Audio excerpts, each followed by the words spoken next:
গাজায় গাজায় যে হামাস আছে এবং যে ফিলিস্তিনিরা আছে, সেখানে তো এখন ব্যাপক খাদ্য সংকট, এটা আমরা শুনছি। লোকজন নাকি খেতে পাচ্ছে না। অনেক শিশু দেখা যায় যে অত্যন্ত করুণ চেহারা, দেখলে আসলে গা শিউরে ওঠে। এখন ইসরায়েলি সৈন্যরা তো সেটা অবরোধ করে রাখছে। ইসরায়েল থেকে বস্তুত তেমন কোনো ত্রাণ খাদ্য সামগ্রী পাঠায় কিনা কে জানে, কিছু কিছু মনে হয় পাঠায়, কিন্তু আমার মাঝে মাঝে খবর শুনি যে ত্রাণ নিতে আসছে তখন গুলিগোল্লা দিয়েছে, অর্থাৎ সেখানেও মানুষ মারা যায়। যেটা আমি ঠিক জানি না, মানে ত্রাণ নিতে আসছে সেখানে গুলি কেন দেয়। কিন্তু এখন দেখা যাচ্ছে পৃথিবীর যে সমস্ত পশ্চিমা দেশগুলো আছে, যারা নাকি হিউম্যান রাইটস নিয়ে অনেক সোচ্চার, তাদের কাছে মনে হয়েছে ইসরায়েল এই গাজায় বস্তুত ভয়ঙ্কর রকম অমানবিক কার্যক্রম চালাচ্ছে, কারণ তাদের খাদ্য খাবার নেই এবং খাদ্য খাবার সেখানে পৌঁছতে দেয় না। পৃথিবীর বিভিন্ন দেশ হয়তো এই জায়গায় তারা ত্রাণ সামগ্রী পাঠাতো বা পাঠাতে চাইতো, কিন্তু যেহেতু ইসরায়েল সেগুলোকে ব্লক করে রাখে, এই জন্যে সেখানে পাঠাতে দেয় না। ইসরায়েলের বক্তব্য হচ্ছে, তোমরা যদি ত্রাণ সামগ্রী দিতেই চাও তাহলে আমাদের কাছে দাও, আমরা ওখানে পাঠিয়ে দেব। এখন যারা নাকি পাঠাতে চায় তারা আবার ইসরায়েলকে বিশ্বাস করে না। এই হলো ঘটনা। এই মতো অবস্থায় কিছু মানবাধিকার কর্মী এবং একই সঙ্গে পরিবেশ কর্মী বিভিন্ন উন্নত দেশ থেকে, বিশেষ করে যে সুইডেন, নেদারল্যান্ডস, তারপর ইতালি, কিছু আফ্রিকার দেশ, এবং একই সঙ্গে বাংলাদেশ থেকে এই একজন ফটো সাংবাদিক শহীদুল আলম, যে বেশ নামকরা ফটো সাংবাদিক, তো এই ব্যক্তিও দেখলাম যে গেছে এবং সে একটা টি শার্ট পরছে, যে টি শার্টের বুকে কিন্তু ওই যে সাইদ যে গুলি খেয়ে মারা গেছিল না জুলাই আন্দোলনে, তো ওই রকম একটা টি শার্ট পরে সেও গেছে। এই খবর তো অনেকেই জানে। এখন আমার কথা হচ্ছে, আমি ঠিক আসলে জানি না যে কেন এদের এই শিশু, তারপরে নারী, যারা নাকি অসহায়, তাদের কেন ইসরায়েল খাদ্য খাবার ওখানে সরবরাহ করে না। কিন্তু আমার মূল ফোকাস কিন্তু সেটা না।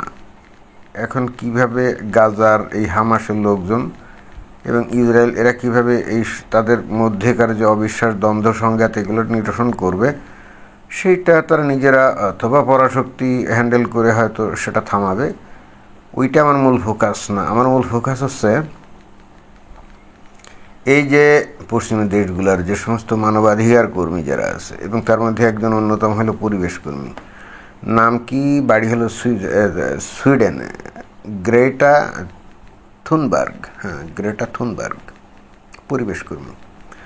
তো এরা মিলে প্রায় কত, তা তো 400-র উপরে মনে হয় যে লোকজন, কত 45 থেকে 50টা ছোট ছোট জাহাজ এবং নৌকায় করে তারা স্পেনের বার্সেলোনা থেকে নাকি রওনা দিয়েছিল, এবং তারা তাদের নৌকার মধ্যে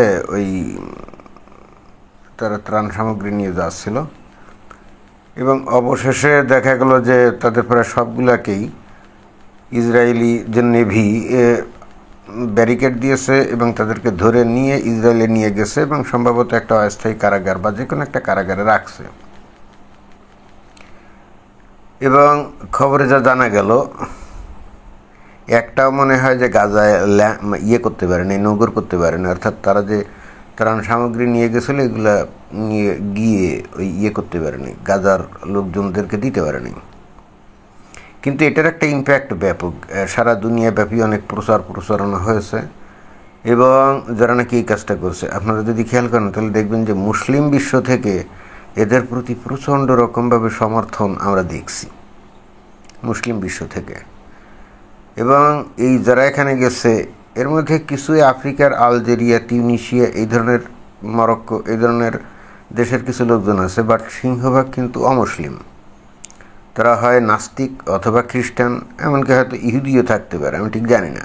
এই যে গ্রেটা থুনবার্গ, এর নাম শুনে মনে হচ্ছে তো ইহুদি, যদিও সুইডেনে এরকমই নাম, কিন্তু তারপরে যে বার্গ নাম আছে না, এটা কিন্তু নির্দেশ করে যে ইহুদি হয়তো, বা যাই হোক, ইহুদি হোক আর নাস্তিক হোক আর ওই খ্রিস্টান হোক, কিন্তু কথা হচ্ছে তারা অমুসলিম, এটা হলো আসল প্রসঙ্গ। আর মুসলমান হয়তো ওর মধ্যে 40-50 জন থাকতে পারে, টোটাল 400 জন যদি হয়, হয়তো 40-50 জন এরকম থাকতে পারে মুসলমান। বাকি সবাই অমুসলমান। তো এরা কিন্তু মানবতার ডাকে এই যে খাবার টাবার পাচ্ছে না বলে এরা এই যে নিয়ে যাচ্ছে আর কি। এখন ইসরায়েল তো তাদের ব্যারিকেড দিয়েছে।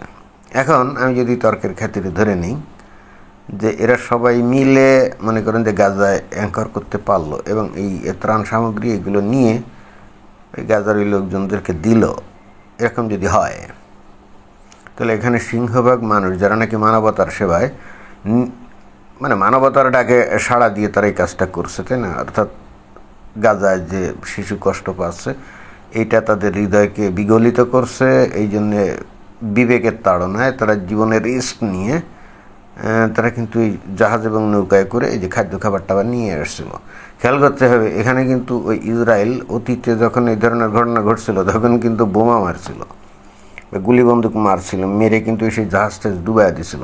তো এইখানেও কিন্তু ওই ধরনের একটা সম্ভাবনা হওয়ার ঘটনা, মানে ওই ধরনের ঘটনার সম্ভাবনা কিন্তু উড়িয়ে দেওয়া যেত না, বাট সামহাও পৃথিবীর বিভিন্ন দেশের চাপে পড়ে ইসরায়েল ওই ধরনের এই সহিংস কোনো পথে যায়নি,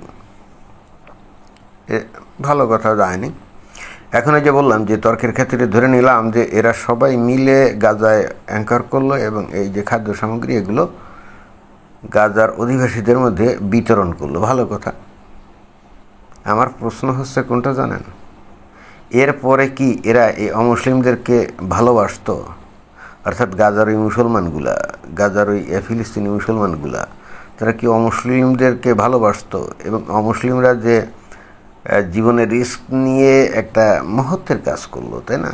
এজন্য কি তারা এদের কাছে কৃতজ্ঞ থাকতো, নাকি ওই ওরা যে রিলিফ টিলিফ দিত এগুলা খেয়ে আল্লাহর কাছে কৃতজ্ঞতা, মানে আল্লাহর কাছে কৃতজ্ঞতা জানাতো, কি করতো? আর এখন যে খাদ্য সামগ্রী নিয়ে এরা এখানে পৌঁছতে পারলো না, এর জন্য এরা এখন আল্লাহর কাছে কি ফরিয়াদ করছে? আমার বিষয় হচ্ছে এইটা। যেমন এইখানকার লোকজন যে হামাস, তাই না, এই হামাস কি তাদের লক্ষ্য উদ্দেশ্য কি? ইসরায়েল রাষ্ট্রকে ধ্বংস করে দিয়ে তারা ইসলামী খিলাফত প্রতিষ্ঠা করবে। যারা নাকি ইসলামী খিলাফত প্রতিষ্ঠা করে গোটা পৃথিবীতে ইসলামী খিলাফত জারি করতে চায় তারা তো কোরআন হাদিসের একেবারে কট্টর সমর্থক, তাই না? এখন কোরআনে তো বলা আছে ইহুদি নাসারাদেরকে বন্ধুরূপে গ্রহণ করা যাবে না, সূরা মায়েদার 51 আয়াত। এখন এরা যে কষ্ট দুঃখে ছিল, এখন মানবতার নামে অমুসলিমরা এসে জীবনের রিস্ক নিয়ে খাদ্য খাবার দিল, সেক্ষেত্রে এরা কি এদেরকে বন্ধুরূপে গ্রহণ করবে? আমার কিন্তু চিন্তার বিষয় হচ্ছে সেইটা, এবং আমার প্রশ্ন হচ্ছে সেইটা। আমি জানি না আসলে করবে কি করবে না, তবে অভিজ্ঞতা থেকে বলা যেতে পারে এরা খাবার দিলে ঠিকই খাইতো, কিন্তু দৌড়ে মসজিদে গিয়ে নামাজ পড়ে আল্লাহকে কৃতজ্ঞতা জানাতো। এদেরকে উপস্থিত হয়তো লজ্জা শরমের খাতিরে হয়তো কৃতজ্ঞতা জানাতো, বাট ভিতরে ভিতরে হয়তো আবার আল্লাহর কাছে গিয়ে বলতো যে হে আল্লাহ, মানে তবা করতো আর কি, হে আল্লাহ কিছুই করার ছিল না, ভীষণ খিদে পাইছিল, খাদ্য দিছিল তাই খাইছিলাম, ব্যাস। আসল বক্তব্য হচ্ছে যে যারা নাকি এখানে ত্রাণ সামগ্রী নিয়ে আসছিল জীবনের ঝুঁকি নিয়ে, তাই না, এরা তো হামাসদেরকে বা ফিলিস্তিনদেরকে মানুষ রূপে গণ্য করেই কিন্তু আসছিল। এরা যে মুসলমান, এরা যে উগ্রপন্থী মুসলমান, এরা যে খিলাফত প্রতিষ্ঠিত করতে চায় এবং করে ইহুদি নাসারা কাফেরদের কচুকাটা করতে চায়, হামাসের লক্ষ্য উদ্দেশ্য কিন্তু সেটাই। কিন্তু এইগুলো কেয়ার করে নেই যারা নাকি এই অমুসলিম যেগুলো আছে, বা এই যে গ্রেটা থুনবার্গ, আমি জানি না সে কোন আদর্শের মানুষ, বাট পরিবেশ কর্মী হিসাবে মোটামুটি বেশ নাম করা। এখন এ কি জানে যে যাদের জন্য খাদ্য খাবার নিয়ে আসছিল তাদেরকে সে তো মানুষ হিসাবেই গণ্য করছিল, অর্থাৎ ওই ফিলিস্তিনিদেরকে সে মানুষ হিসাবেই গণ্য করেছিল। ফিলিস্তিনিদের বাচ্চা কাচ্চাদেরকে মানুষের বাচ্চা বলেই গণ্য করে তাদের প্রতি তার মায়ার কোনো শেষ ছিল না, দয়ার কোনো শেষ ছিল না। আমার প্রশ্ন হচ্ছে এই ফিলিস্তিনি হামাস বা মুমিন মুসলমানরা এই অমুসলিমদেরকে কি মানুষ হিসেবে গণ্য করবে? ধরেন এখন বিপদে আছে, এখন হয়তো করবে, বাট বিপদ যখন উত্তরণ হয়ে যাবে, ধরা যাক কাজ বাদে কাল এই গাজার সমস্যার সমাধান হয়ে গেল, এদের খাদ্য খাবারের আর কোনো সমস্যা থাকলো না, everything is just quite okay and fine, তারা নর্মাল লাইফে ফিরে গেল, তখন এই যারা খাদ্য খাবার দিয়ে এদেরকে বাঁচাইছিল এদের এদেরকে কি মানুষ হিসাবে গণ্য করবে? এদের প্রতি কি এদের মায়া মহব্বত, ভালোবাসা বা কৃতজ্ঞতা বোধ এগুলো কি তারা প্রকাশ করবে? প্রশ্ন রেখে আমি ভিডিওটা শেষ করলাম। ধন্যবাদ।